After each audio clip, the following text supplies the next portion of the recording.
Hey guys, Ken with Provectus Group, and today we're going to discuss my rifle setup, everything that's on it, and why.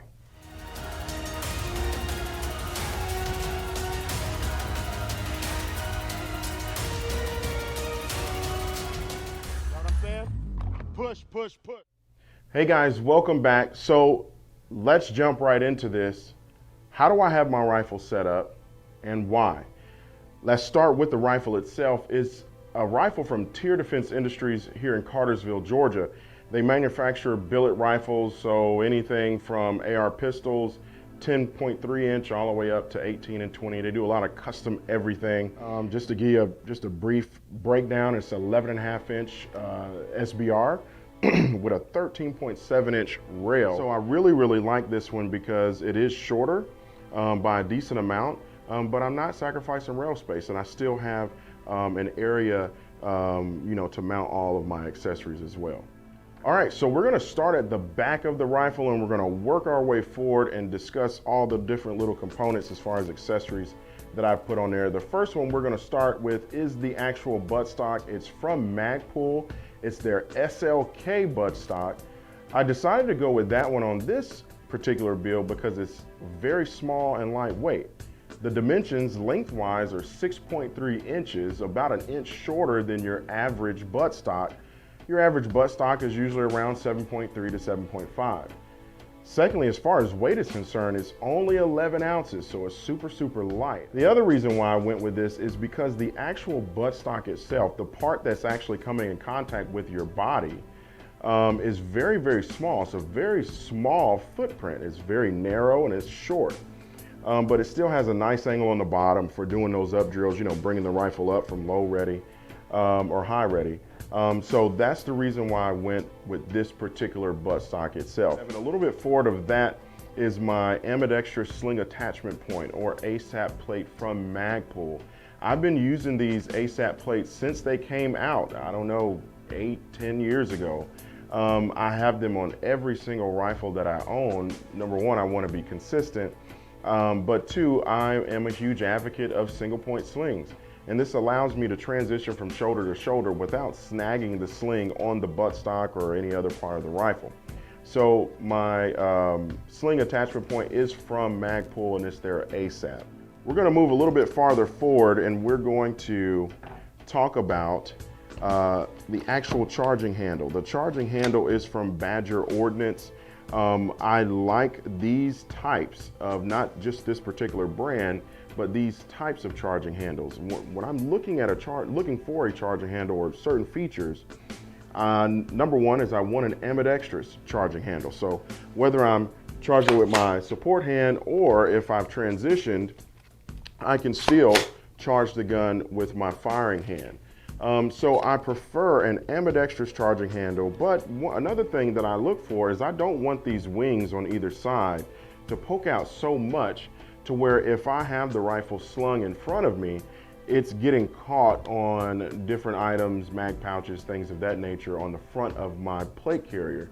So I don't want them to stick out too far. I've seen some out there that are freaking huge. They're literally like wings. They're awesome because you can get your hand on there real quick and rack it really fast, but they're getting caught on everything. And what can happen is that if this gets caught, say on the front of your plate carrier, it can pull back on the bolt and pull the bolt out of battery, unlock the bolt and pull out of battery.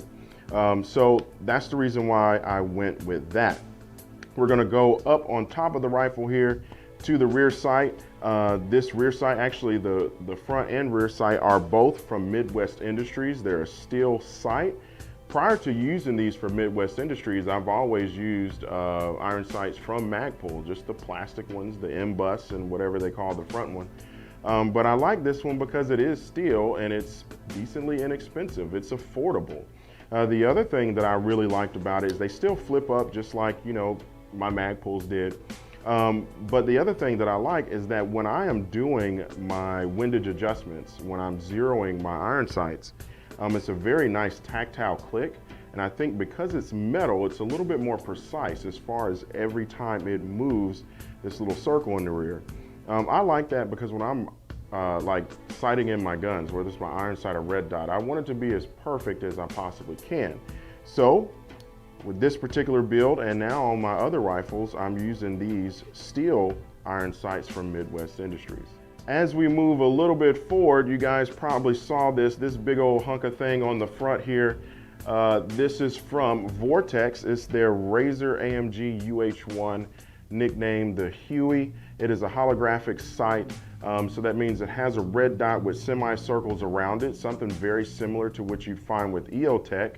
I do like this. I just got it, I think a couple weeks ago, and I've been shooting it, maybe a couple hundred rounds through it, just to see what I think about it. Prior to this, for the most part, I've only used the single red dots for about the past 10 years. Prior to that, when I was contracting, I had a lot of experience with EOTech, so it's semi-familiar, but I'm trying to see if it's something that I'm willing to go back to. As far as the sight itself, it is a very, very nice sight, runs off a CR1238 battery. But a cool feature is that it has a little port right here, and you can actually plug this in and recharge a rechargeable CR123 battery. So it gives you a lot of options. It has a built-in quick release mounting system on this side here. The adjustments as far as your windage and elevation, you know, real nice tactile clicks. You can feel it and it's audible. You turn it on and off in the back. You know, just hit any button to turn it on, hold both, I believe, if I can remember correctly, to turn it off. But it's doing very, very well.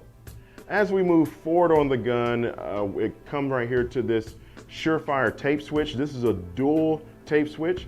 I was using this on my last rifle setup when I had a D-ball Steiner. I still have it, I just took it off. But right now it is only powering my Surefire M300. So we're gonna move on to that. Again, it is the Surefire M300C. It's a very, very good light, excellent light, very robust. I am a huge advocate of Surefire flashlights, although most of the time they are more expensive. But when we're talking about the rifle platform, I prefer the Surefire. And the reason why is because I mount these as close as I can to the tip of the muzzle. And if you're running like a 2-port or 4-port brake, all those gases are going to be coming in direct contact with the bezel of this flashlight. I have a Surefire M600U or V, the Vampire, and it has thousands and tens of thousands of rounds of that thing sitting right next to a muzzle brake, and it took it like a champ. So that actually brings up the mounting solution that I picked for this Surefire.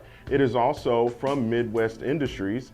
This particular one here, it mounts to the side of the handguard, and it just comes straight up. Most of the time, when you see these types of mounts that mount to the side of the handguard, they're gonna come up and then they're gonna like do a little 45-degree turn and then come towards the top of the handguard. I like that setup, but the problem is when you're running those 45s is sometimes the bezel of the flashlight will come in contact with your iron sight.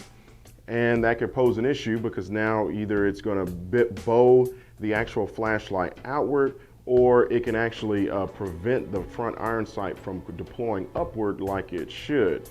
So you usually have to do some type of modification or something like that to the iron sight, especially if it's like the Magpuls. But this is a great alternative if you've also run into that issue where the bezel of your flashlight is coming in contact with your iron sight in the front. This is a great alternative. Still mounts to the side, comes straight up, still keeps it nice and tight and compact. Another thing too is this, by using this mount from Midwest Industries, it allows me, like I said before, to get this flashlight as far forward as I possibly can. Ideally, I want it right next to or butt up and be at the same length as the muzzle of the gun. And the reason why is because if the flashlight was, say, mounted further back here, when I would go to activate that flashlight, the light would actually be coming into contact with the handguard or the muzzle device and then casting a shadow off into this direction, limiting my visibility on that side. So by pushing the flashlight out closer to the muzzle, it's going to give you a nice broad pattern from that flashlight and reduce the shadow as much as possible. The next thing we're going to talk about is the actual muzzle device itself. This muzzle device is also from Midwest Industries. It is a linear muzzle device. It's a little over 3¼ inches long, so when mated up to an 11.5-inch barrel with a 13.7-inch handguard, it looks very, very nice. You see how nicely that looks. Sticks out a little bit more than a ½ inch, whatever that measurement is. But what's really awesome about this, and I'm gonna throw some B-roll in here so you can see what the inside of this brake looks like. It is a cone shape, so it's conical on the inside. Most linear brakes that I've used in the past, right after the threading, where they thread onto the barrel, it just goes straight out to whatever the inner diameter of, or the overall inner diameter of the brake is, and then it just goes straight out. With this one here, after the threading, where it threads onto the barrel, it's a cone shape. It just gradually gets wider and wider and wider as it comes toward the tip here. What I've noticed is it shoots, the characteristics as far as the muzzle, as I'm shooting the gun, are a little bit different than the linear brakes that I've tried in the past. It actually stays a little flatter.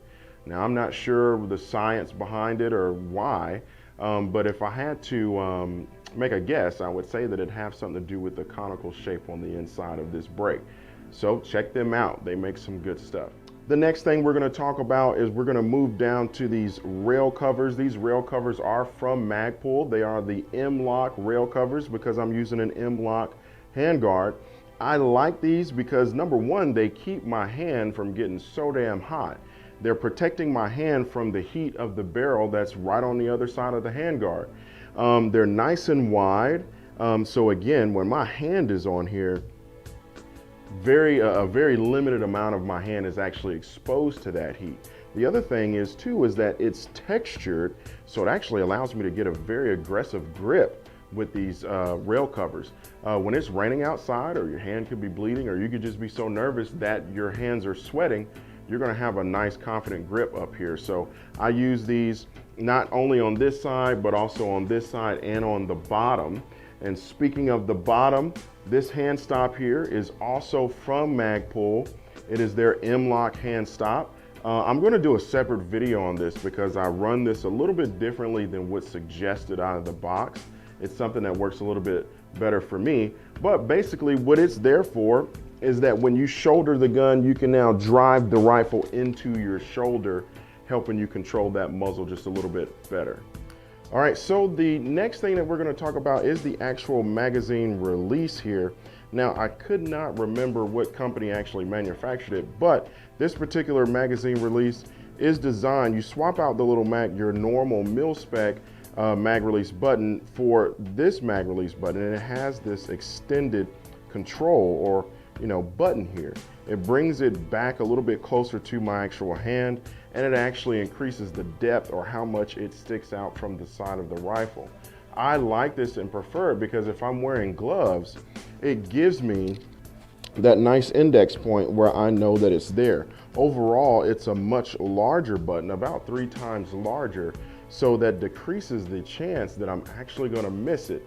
When I'm having to hit this magazine release button, most of the time it's during an emergency reload. And if that is happening or occurring while people's lives are in danger, I want to be as consistent as I possibly can at hitting this button. Now, this button does not replace training. Of course, the more you train on it, the better you're going to get.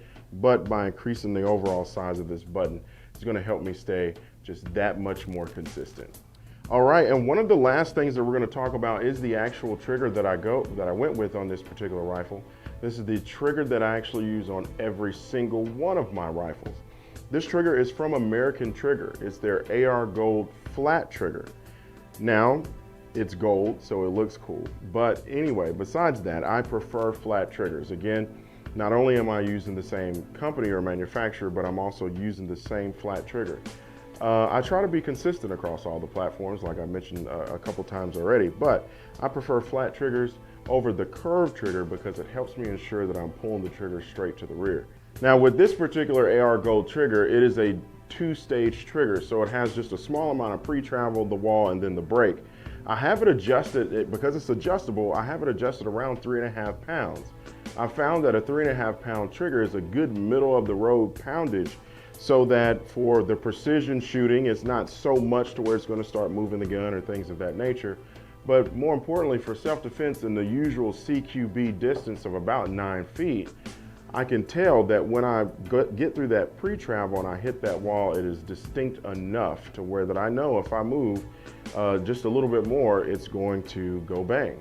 So that's the trigger that I use. Again, it's from American Trigger. It's their AR Gold flat trigger, and it's in all of my rifles. The next thing that we're going to talk about is the safety selector switch. It is a titanium safety selector switch from V7. It is a 45-degree safety selector switch, and the reason why is because it's faster, period. It's exactly half of the distance that I have to travel with your normal standard mil-spec 90-degree safety selector switch. It's about half the distance at 45 degrees.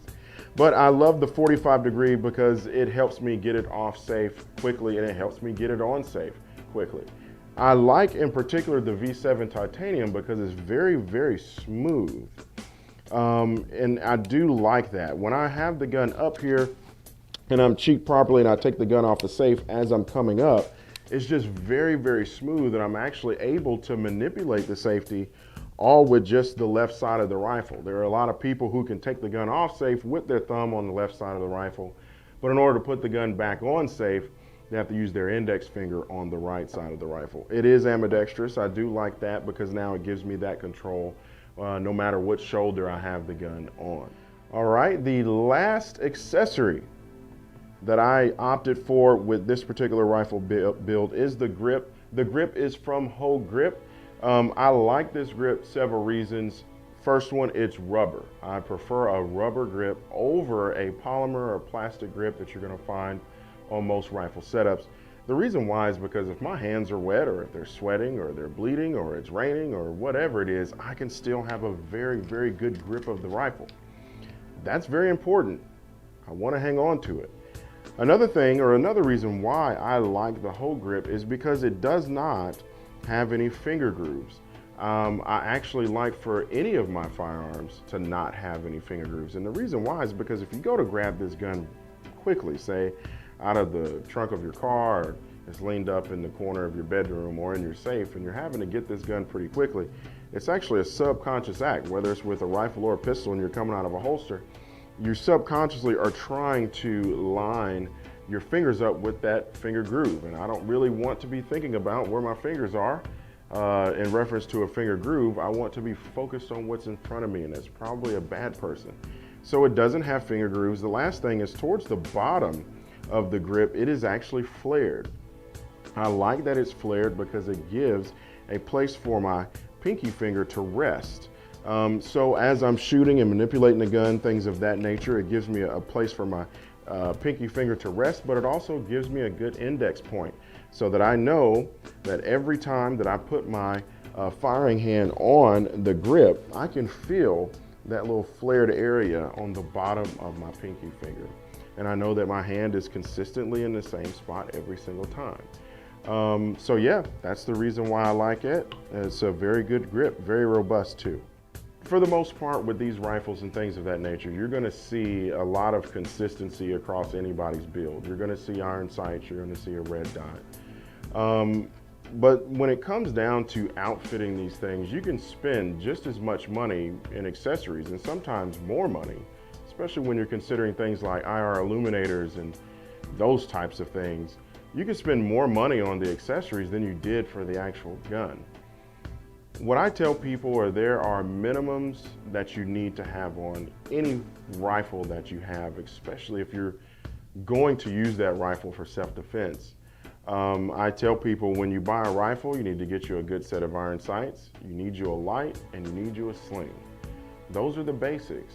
You can get by with those things. You have a way to make sure that you can align the gun on the bad guy properly, and you can illuminate and properly identify a bad person in a low light situation.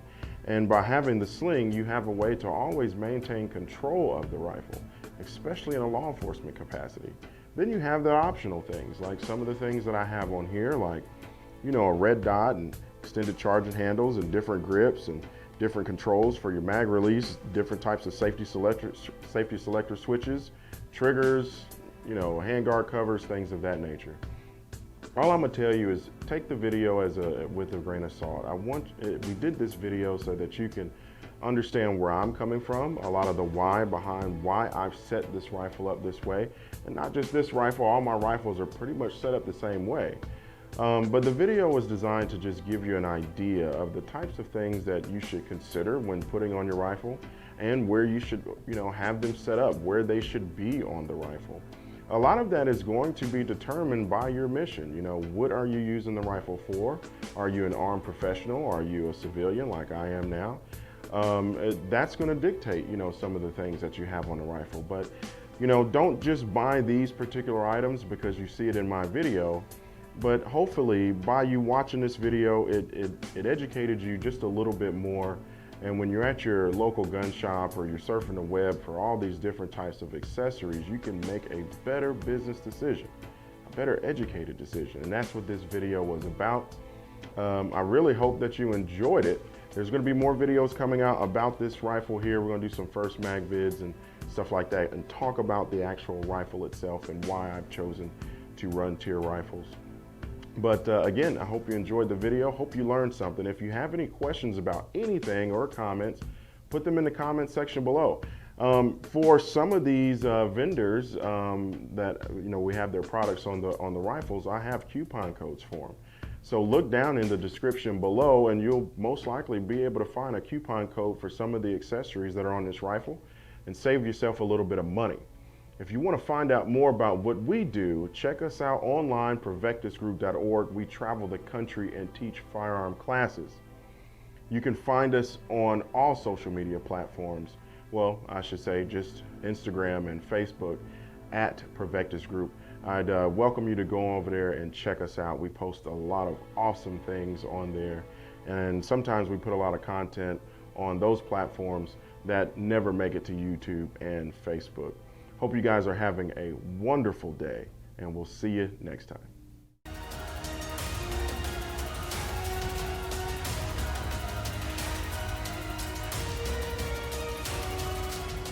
what I'm saying? Push, push, push.